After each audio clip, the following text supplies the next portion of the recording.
নং শিৱসাগৰ বিধানসভা সমষ্টিত বিজেপি দলৰ যিজন প্ৰাৰ্থী কুশল দুৱৰী ওৰফে জয়ন্ত হাজৰিকা তেওঁৰ প্ৰাৰ্থিত্বক লৈ আমি আপত্তি দৰ্শাইছিলোঁ।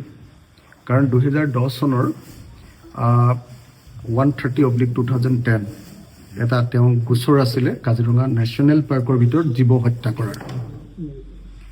কাজিৰঙা নেশ্যনেল পাৰ্কৰ ভিতৰত জিতেন গগৈ আৰু কুশল দুৱৰীয়ে জীৱ হত্যা কৰাৰ এটা কেছ আছিলে আৰু সেই কেছটোত 2022 চনত কুশল দুৱৰী আৰু জিতেন গগৈ আৰু এজন নে দুজনক কনভিকশ্যন দিছিলে 2 বছৰ জেল দিলে।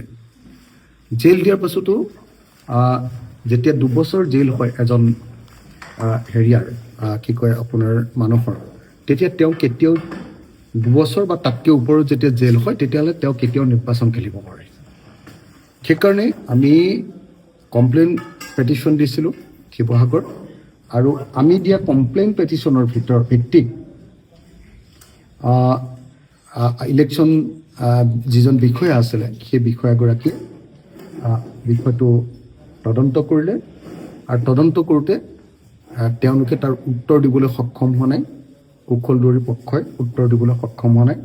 সেইকাৰণে তেওঁলোকক এতিয়া সময় দিয়া হৈছে যে তোমালোকে লিখিতভাৱে এই প্ৰশ্নৰ এফিডেভিট দাখিল কৰিব লাগিব, শপতনামা দাখিল কৰিব লাগিব, আৰু সেই শপতনামাৰ জৰিয়তে যদি এই গোচৰটোৰ 2 বছৰৰ যি জেল সেই সম্পৰ্কীয় যিখিনি কথা, সেই কথাখিনি যদি প্ৰমাণ কৰিব নোৱাৰা, তেওঁলোকে যিবিলাক কথা কৈছে সেইবিলাক যদি প্ৰমাণ কৰিব নোৱাৰা, তেতিয়াহ'লে তোমালোকক ইলেকশ্যন খেলিবলৈ দিব নোৱাৰিব।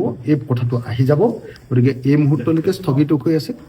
এই মুহূৰ্তলৈকে তেওঁৰ কি কয় আপোনাৰ একচেপ্ট হোৱা নাই, তেওঁৰ নমিনেশ্যন এতিয়ালৈকে গৃহীত হোৱা নাই।